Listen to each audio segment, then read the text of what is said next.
Bismillah, Assalamualaikum warahmatullahi wabarakatuh. Salam sejahtera untuk kita semua. Adik-adikku sekalian, saya Andi Sudimas Sulaiman, Gubernur Sulawesi Selatan, mengucapkan selamat datang dalam program Smart School Dinas Pendidikan Provinsi Sulawesi Selatan. Hari ini adik-adik sekalian akan mengikuti pembelajaran hybrid dalam program Smart School.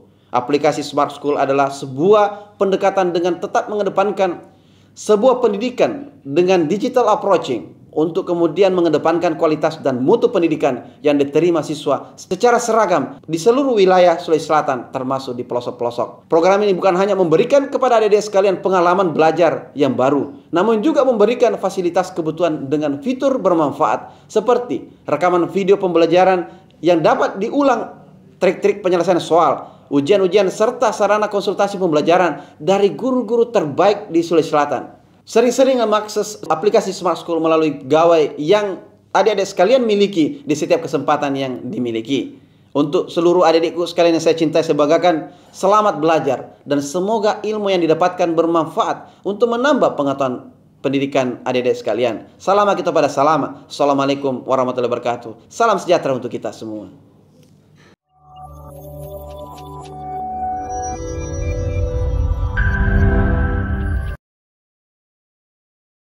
Assalamualaikum warahmatullahi wabarakatuh. Berjumpa lagi dengan saya Muhammad Aswin Ashari, mata pelajaran Seni Budaya dalam program Dinas Pendidikan Provinsi Sulawesi Selatan Smart School.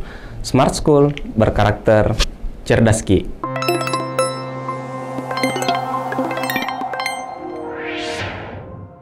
Alhamdulillah, pada kesempatan kali ini kita akan mempelajari materi tentang kritik seni dan simbol, di mana tujuan pembelajaran kita hari ini adalah peserta didik mampu memahami konsep dan tujuan pembuatan kritik seni sehingga peserta didik mampu membuat tulisan atau memberikan kritik seni baik dan benar. Kritik berarti adalah komentar, tanggapan, atau penilaian. Komentar di sini bisa berwujud sebuah tulisan atau sebuah kata atau sebuah ekspresi verbal. Kemudian tanggapan di sini bisa dalam bentuk kata dan bisa bentuk mimik dan bisa bentuk sebuah gestur. Kemudian penilaian adalah sebuah apresiasi yang muncul dalam menanggapi sebuah karya seni dan akhirnya akan membentuk sebuah evaluasi, nanti akan mengarah kepada kelebihan dan kekurangan. Kritik karya seni merupakan salah satu cara dalam menanggapi karya seni agar bisa menunjukkan kelebihan maupun kekurangan.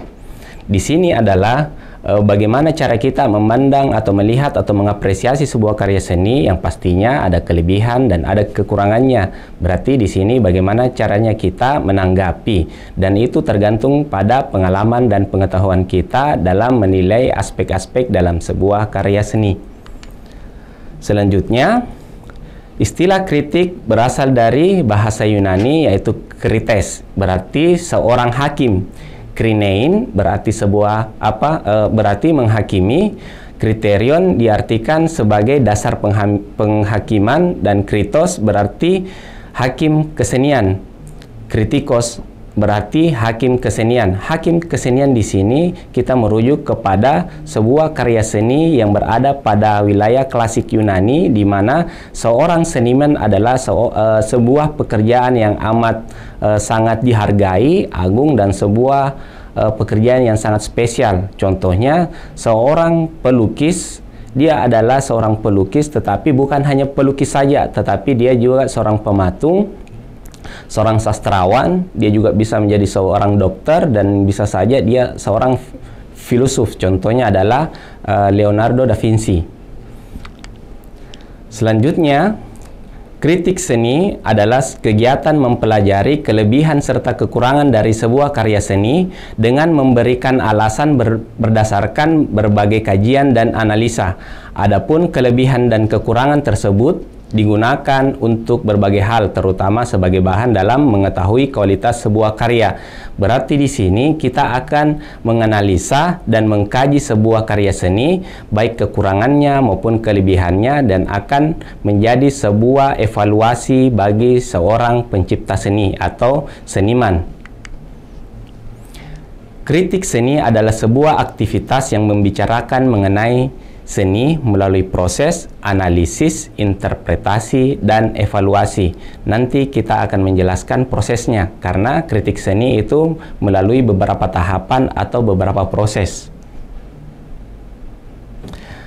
Seseorang yang memiliki pemahaman tentang seni akan melakukan sebuah kegiatan yang kita ketahui dengan istilah kurasi, di mana orangnya atau personnya adalah seorang kurator.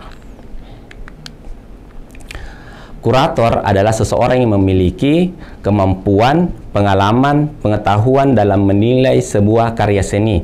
Di sini umumnya condong kurator adalah seseorang yang mungkin dia adalah seorang seniman atau terlibat dalam sebuah karya seni atau sebagai seorang yang menghasilkan sebuah karya seni, sehingga pengalamannya, pengetahuannya dan kemampuannya dalam aspek seni sudah teruji atau dia expert dalam hal seni, sehingga dia mampu menilai sebuah karya seni. Fungsi dari kritik seni itu sendiri adalah sebagai jembatan sebuah persepsi, apresiasi estetik, juga artistik karya seni. Nah, bisa kita lihat di sini, ini adalah ilustrasi tentang fungsi dari seni. Jembatan di sini adalah sebuah ilustrasi jalan dengan dua arah, berarti ada hubungan timbal balik. Bisa kita lihat di sini, pencipta seni akan memberikan ide gagasan kepada para apresiator atau penikmat seni. Di sini ide gagasan bisa dalam bentuk kreativitas, inovasi yang akan disampaikan kepada penikmat seni dalam sebuah produk karya seni.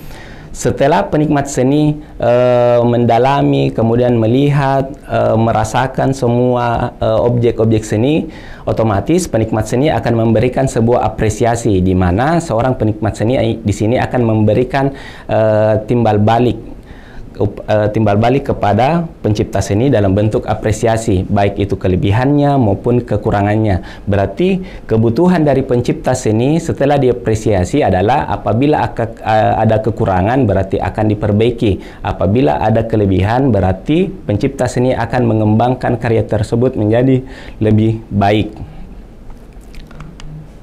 Contohnya di sini adalah biasa kita ada kesempatan punya uang, biasanya kita akan membeli sebuah perangkat elektronik, yaitu HP.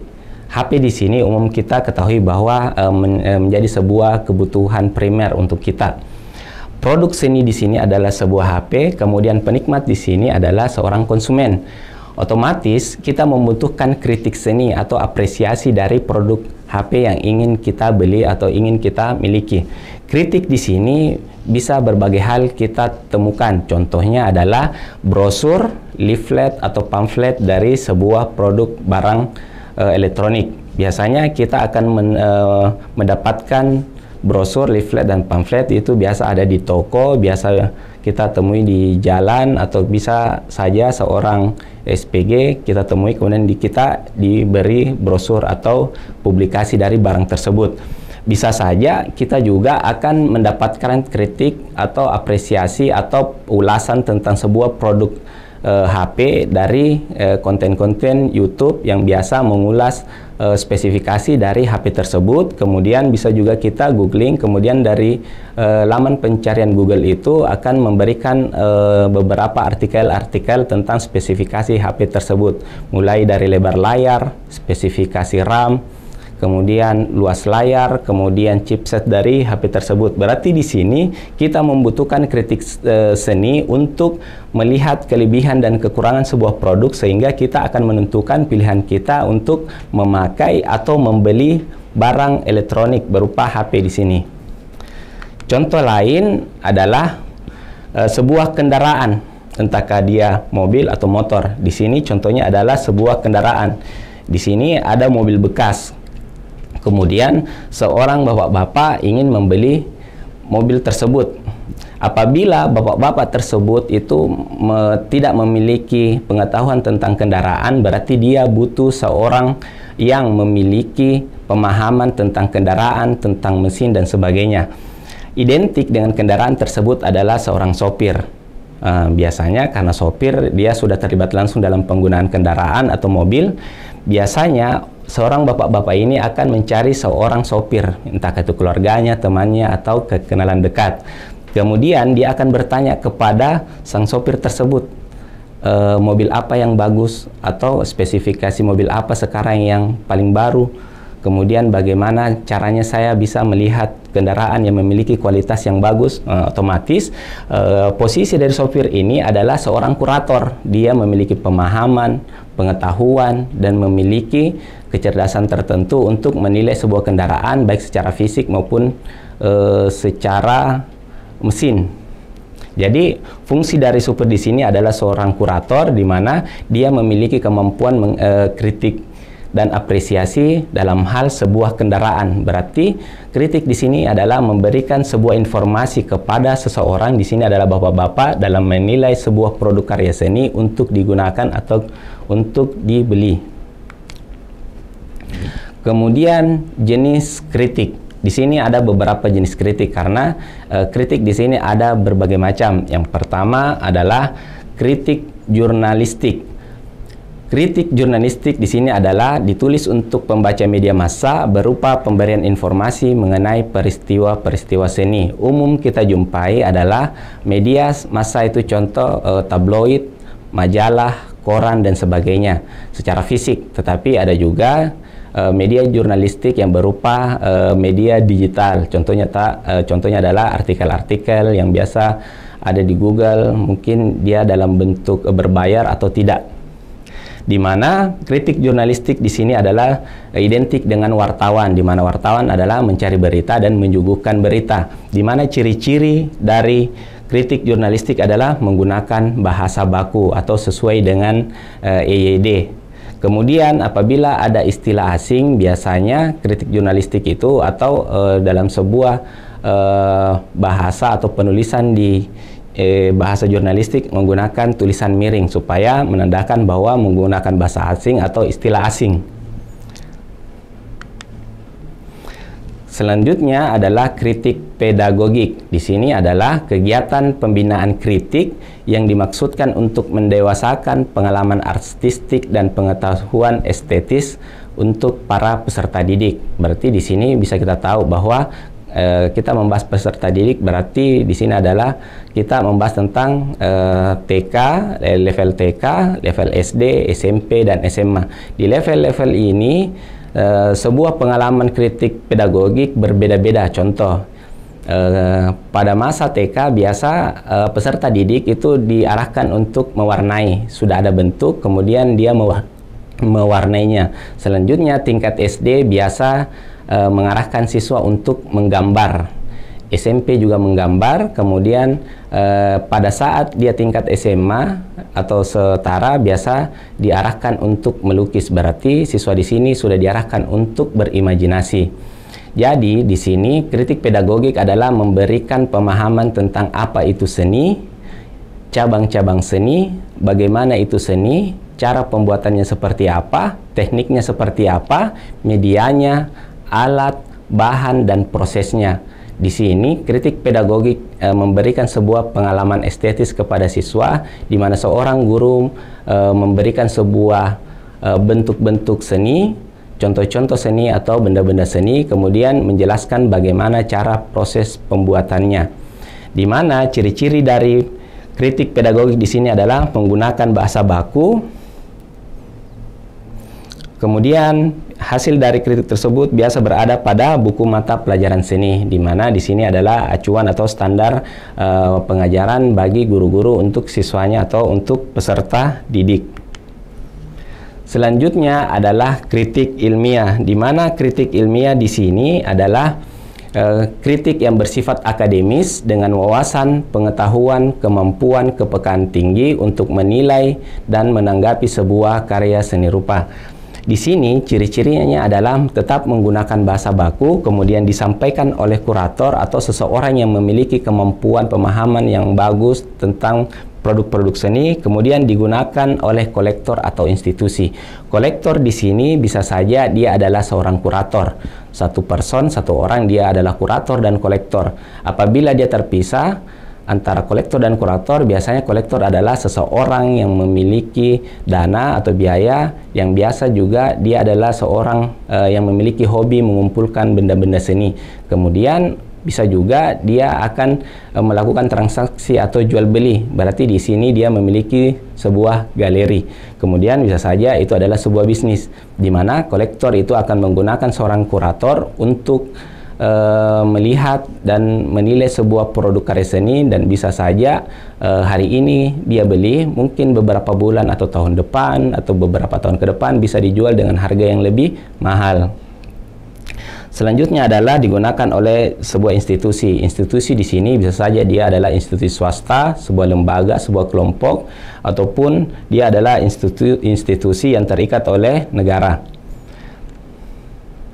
Kritik ilmiah di sini adalah sebuah level kritik yang sangat level tinggi, di mana di sini bisa saja kita menilai sebuah karya seni. Contoh adalah seni lukis, di mana kritik ilmiah di sini dia lebih luas dan mendalam. Contohnya kita akan mengkaji atau kita akan mengulas tentang senimannya itu sendiri, mulai dari namanya siapa dia, kemudian kalau dia sudah menikah siapa istrinya, siapa suaminya, berapa anaknya, dia lahir di mana, lingkungannya di mana, dia sekolah di mana, orang tuanya siapa, apakah dia ada keturunan seniman atau gen dari seorang seniman, kemudian lingkungan pergaulannya seperti apa.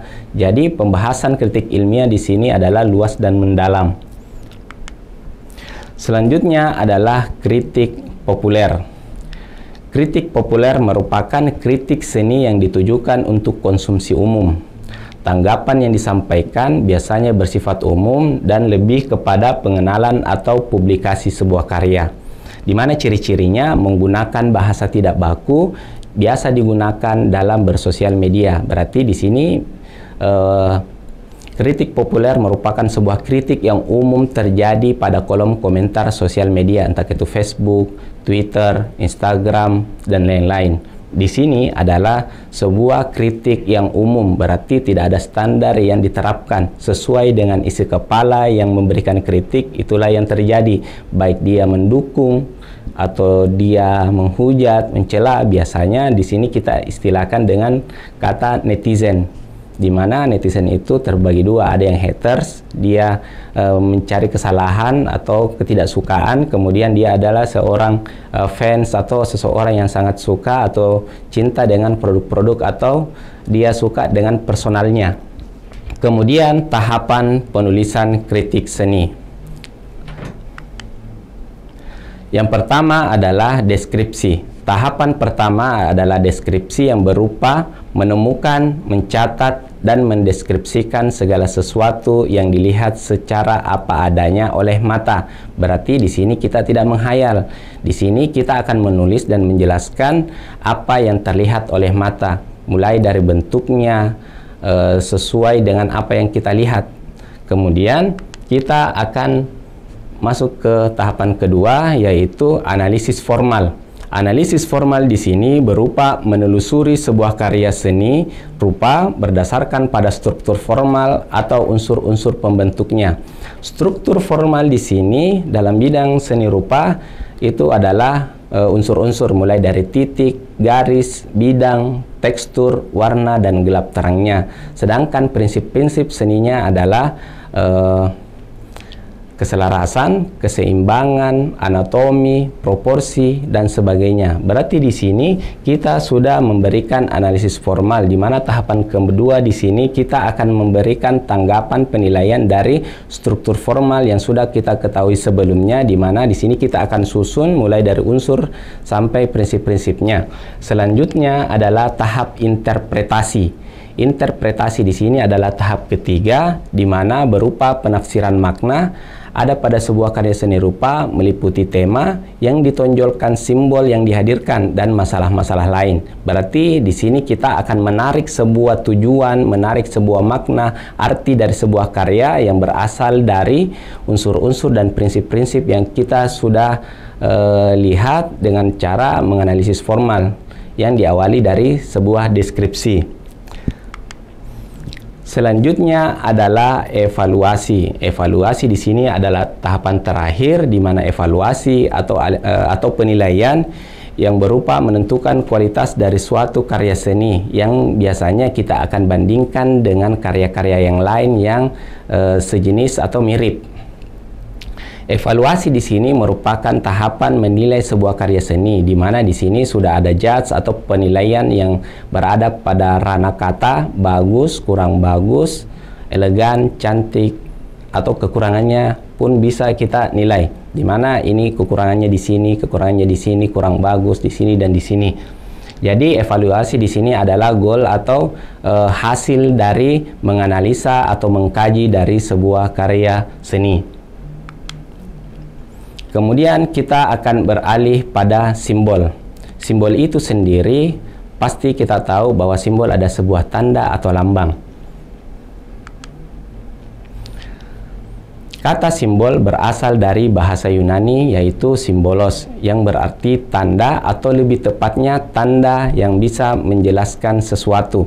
Berarti tanda di sini adalah sebuah bentuk visual maupun sebuah verbal atau bunyi yang biasa kita artikan dalam makna-makna tertentu, di mana seluruh kehidupan ini terdiri dari beberapa tanda atau banyak tanda untuk kita berkomunikasi. Kemudian fungsi simbol itu sendiri. Simbol di sini adalah memudahkan kita untuk berkomunikasi. Contoh sederhana adalah adanya penggunaan alfabet. Alfabet di sini adalah lambang dari sebuah simbol bunyi berupa vokal atau konsonan. Kemudian dia akan membentuk sebuah simbol secara visual, di mana identik dengan kita. Komunikasi secara mendasar adalah sebuah bentuk verbal atau bunyi-bunyian, di mana komunikasi di sini yang paling mendasar adalah suara yang dilontarkan atau dikeluarkan oleh seseorang kepada seseorang dalam bentuk bunyi, didengar, kemudian akan ditafsirkan dalam bentuk makna. Alfabet di sini yang umum kita pakai adalah aksara Latin, di mana di sini ada susunan dari alfabet itu sendiri. Kemudian dari beberapa vokal bunyi, mulai dari vokal, kemudian konsonan dari A, I, U, E, O, kemudian B sampai Z, itu akan diolah menjadi sebuah bentuk visual yang disepakati. Kemudian kita akan susun simbol-simbol visual ini dalam bentuk tulisan, kemudian kita membaca, kemudian kita akan mengartikan makna dari tulisan tersebut. Jadi kita pahami di sini bahwa adanya simbol-simbol visual di sini dalam bentuk alfabet akan memudahkan kita dalam berkomunikasi untuk jangka panjang atau tidak terikat oleh waktu. Makanya dalam konteks menulis adalah kita akan menggambar sebuah simbol atau tanda. Jadi di sini kita mengetahui bahwa komunikasi adalah sebuah konteks yang sangat luas, yang dimana kita akan memakai simbol ini dalam berkomunikasi. Selanjutnya akan menjadi sebuah komunitas bahasa, dan secara linguistiknya kita akan terkomunikasi secara individu-individu, kelompok dan kelompok. Selanjutnya fungsi dari simbol adalah memudahkan pemahaman rumus. Jadi bagi siswa-siswa yang eksak atau yang mempelajari matematika, fisika, kimia, dan sebagainya, biasanya penggunaan tanda atau simbol dalam penggunaan berhitung menggunakan rumus, biasanya kita membutuhkan sebuah simbol. Coba kalian pikir bagaimana caranya kita membuat sebuah hitungan tidak menggunakan simbol. Bisa saja satu rumus itu kita akan memakai lebih dari satu halaman, di mana kita tidak menggunakan simbol. Jadi penggunaan simbol di sini adalah menyederhanakan ekspresi dan operasi hitung yang rumit. Dengan adanya rumus ini dibantu dengan beberapa simbol, otomatis kita mampu menghitung dengan cepat, karena kita sudah paham bahwa simbol itu mewakili sebuah makna atau sebuah penjelasan. Fungsi selanjutnya adalah memudahkan pemahaman tentang peta, di mana peta di sini adalah memperkecil sebuah bidang wilayah pada bidang 2 dimensi. Kemudian biasanya peta itu memiliki sebuah skala. Skala di sini biasanya akan mewakili dari ukuran sebenarnya 1:1 juta. Berarti 1 senti di peta sama dengan 1 juta senti di dunia nyata. Kemudian yang umum kita jumpai bahwa peta itu memiliki beberapa simbol yang mewakili sebuah penjelasan atau sebuah bentuk. Contohnya adalah bentuk segitiga hitam, biasanya kita artikan sebagai sebuah gunung yang tidak aktif. Kemudian apabila segitiga berwarna merah, berarti itu adalah simbol gunung aktif atau gunung berapi. Kemudian batas-batas wilayah, biasanya kalau kita peta yang kita pakai adalah peta yang umum digunakan pada mata pelajaran geografi. Batas wilayah provinsi akan beda dengan batas wilayah kabupaten atau kecamatan. Kemudian simbol sebuah jalan akan beda apabila dia adalah jalan nasional, jalan provinsi, kemudian jalan kabupaten. Selanjutnya juga batas-batas antar negara memiliki bentuk simbol garis yang berbeda pula. Kemudian jalur rel kereta api juga akan diberikan sebuah simbol tertentu. Selanjutnya adalah fungsi dari simbol, di mana merupakan sebuah identitas individu atau kelompok. Identitas individu di sini adalah sebuah simbol yang mewakili dirinya sendiri. Kemudian identitas kelompok berarti simbol atau tanda atau lambang yang mewakili beberapa orang, bukan hanya beberapa orang, tetapi bisa saja mewakili sebuah negara. Contoh di sini adalah burung Garuda, di mana mulai dari nenek kita mungkin tahu ini adalah Garuda Pancasila, sampai ke cucu-cucunya atau keturunannya ke bawah akan mengetahui bahwa ini adalah sebuah lambang negara Indonesia, yaitu Garuda Pancasila. Di sini simbol dapat mencerminkan sebuah identitas atau cerita atau peristiwa historis yang diwariskan dari generasi ke generasi. Jadi di sini simbol adalah sebuah identitas yang sangat kuat, di mana fungsi historisnya akan terpakai. Selanjutnya di sini kita akan mempelajari tentang makna sebuah simbol yang diawali dari makna simbol warna.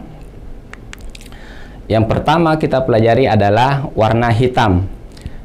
Hitam di sini identik dengan dukun, santet dan sebagainya.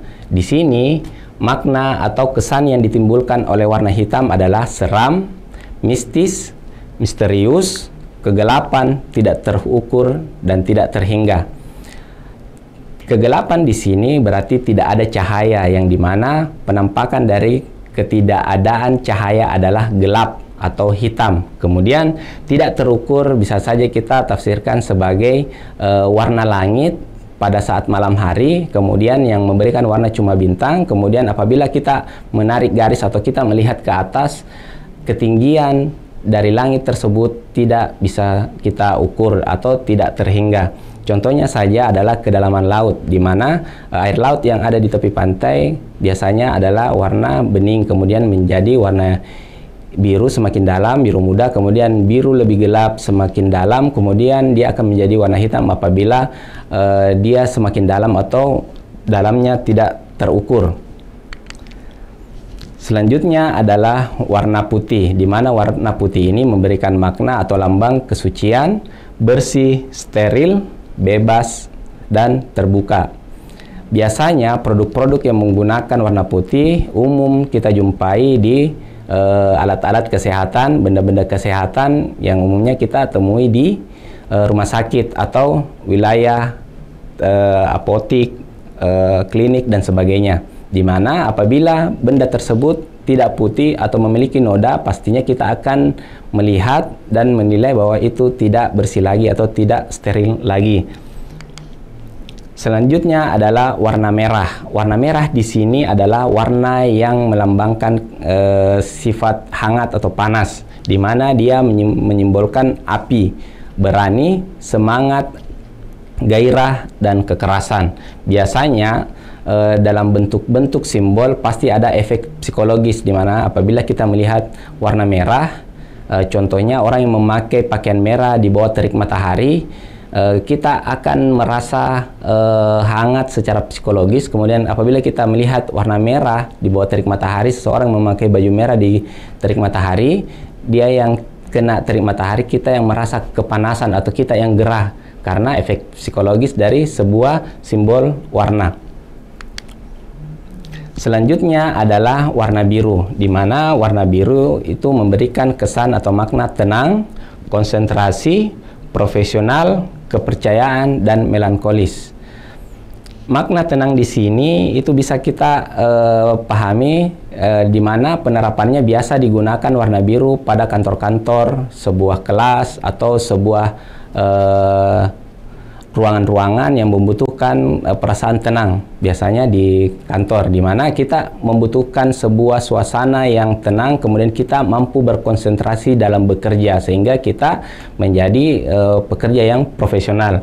Kemudian dikatakan melankolis karena warna biru ini membuat suasana hati kita tenang. Contohnya adalah warna langit, kemudian warna laut, di mana apabila seseorang menuju ke pinggir pantai, melihat laut yang biru, langit yang biru, biasa dia akan merasa tenang. Biasanya kita gunakan di sini untuk rekreasi atau healing.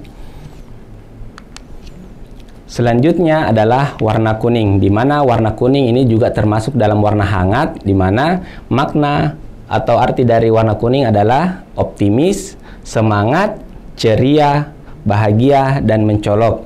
Warna kuning ini biasanya bermakna optimis karena dia adalah warna hangat, kemudian menunjukkan kesan semangat, kemudian ceria-ceria. Biasanya seseorang yang memiliki kecenderungan menyukai warna kuning, biasanya dia adalah seseorang yang ekstrovert.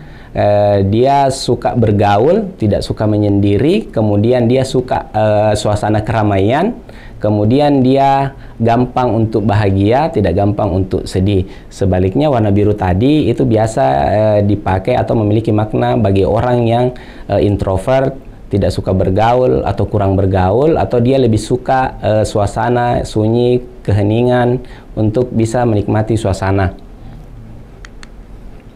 Selanjutnya adalah warna hijau, di mana warna hijau di sini memiliki makna alam, natural, segar, harapan, seimbang, dan bertumbuh.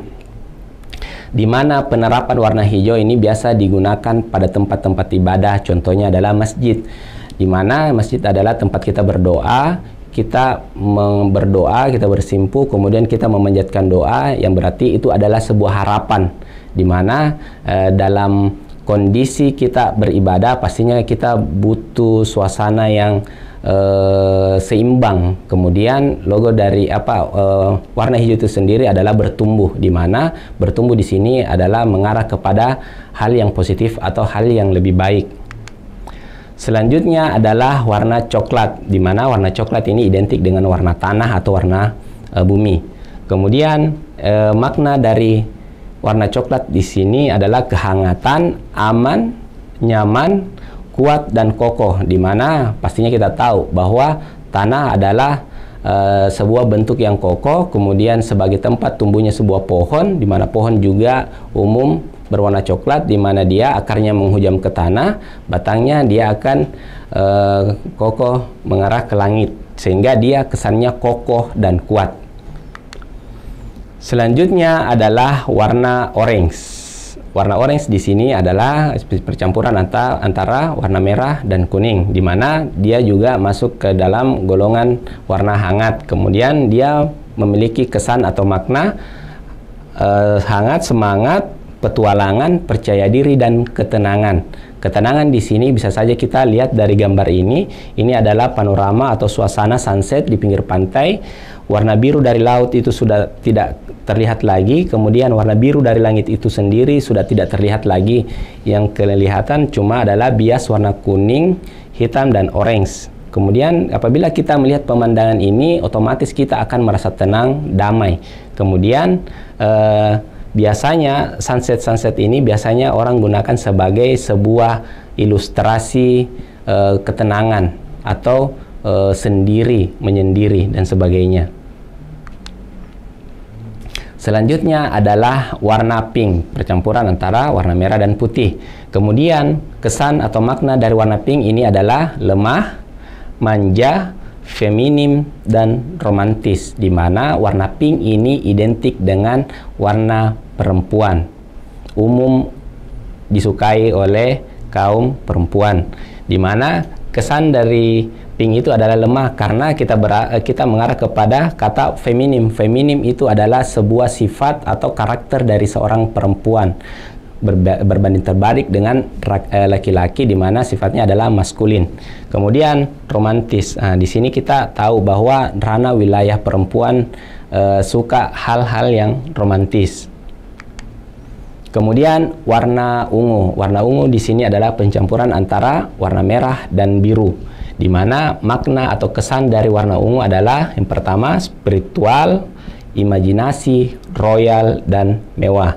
Biasanya kalau kita melihat di sosial media atau di berita-berita, biasanya seorang perempuan yang memiliki level sosial yang tinggi, ekonomi yang tinggi, biasanya dia suka dengan warna ungu, di mana memang kesan dari warna ungu adalah mewah dan royal.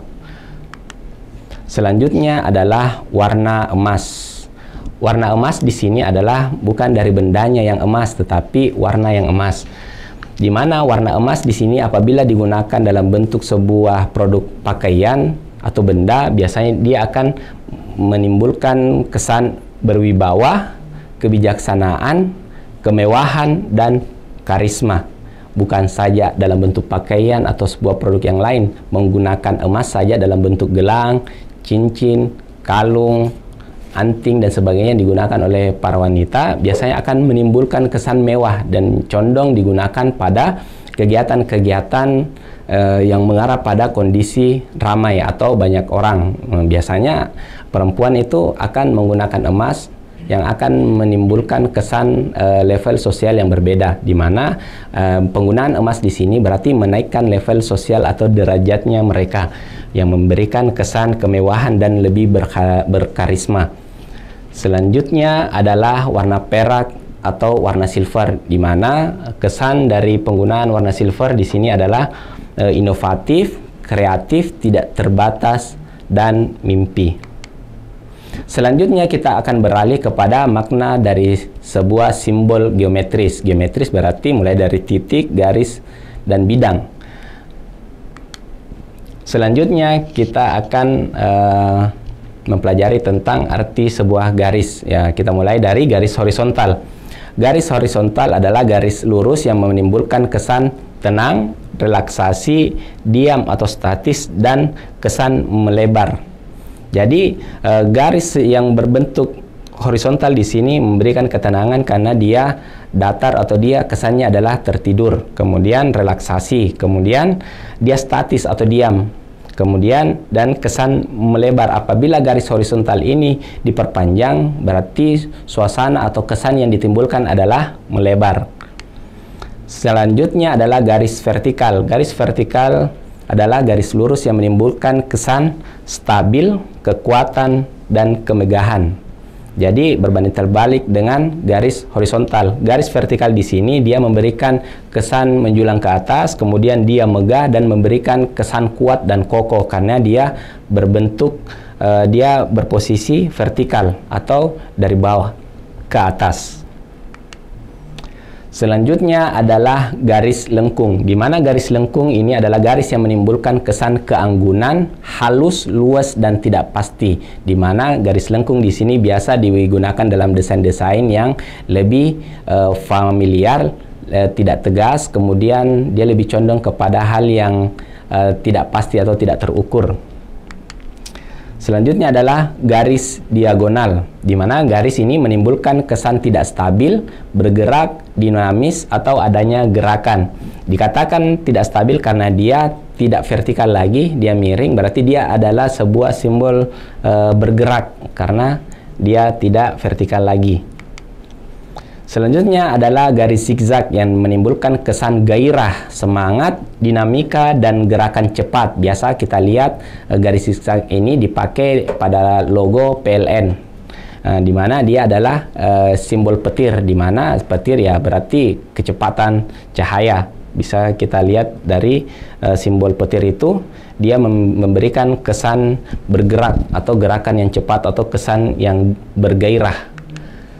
Selanjutnya adalah garis spiral, di mana garis spiral ini identik kalau kita lihat adalah produk obat nyamuk, di mana kesan yang ditimbulkan oleh garis spiral di sini adalah menenangkan, hipnotis, lentur, mengalir, dan dinamis. Di mana kalau kita lihat sebuah garis vertikal, apabila kita tidak konsentrasi, kita tidak fokus, biasanya bentuk garis spiral itu kita lihat dia bergerak atau dia terputar. Karena bisa kita lihat di sini, karena biasa digunakan oleh beberapa hipnoterapi untuk memberikan hipnotis kepada pasiennya dan memang memberikan kesan menenangkan. Selanjutnya adalah bentuk bidang, atau kita awali dari bentuk lingkaran, di mana bentuk lingkaran di sini memberikan kesan dinamis, rotasi atau dia berputar, kemudian dia memiliki kecepatan atau kita bisa berpikir dia menggelinding, kemudian sesuatu yang berulang, tidak terputus dan bersifat abadi. Dikatakan berulang karena garisnya tidak terputus, kemudian dia berulang karena dia bisa berputar, kemudian dia dikatakan abadi karena garisnya tidak terputus. Sehingga biasanya orang menggunakan garis bidang lingkaran di sini biasanya untuk sebuah kelompok yang lebih bersifat kekeluargaan atau tidak ada ikatan yang kuat, kemudian dia lebih bijaksana. Selanjutnya adalah bentuk persegi, di mana bentuk persegi di sini memberikan kesan kesesuaian, kedamaian, solid, keamanan, tertib, dan stabil.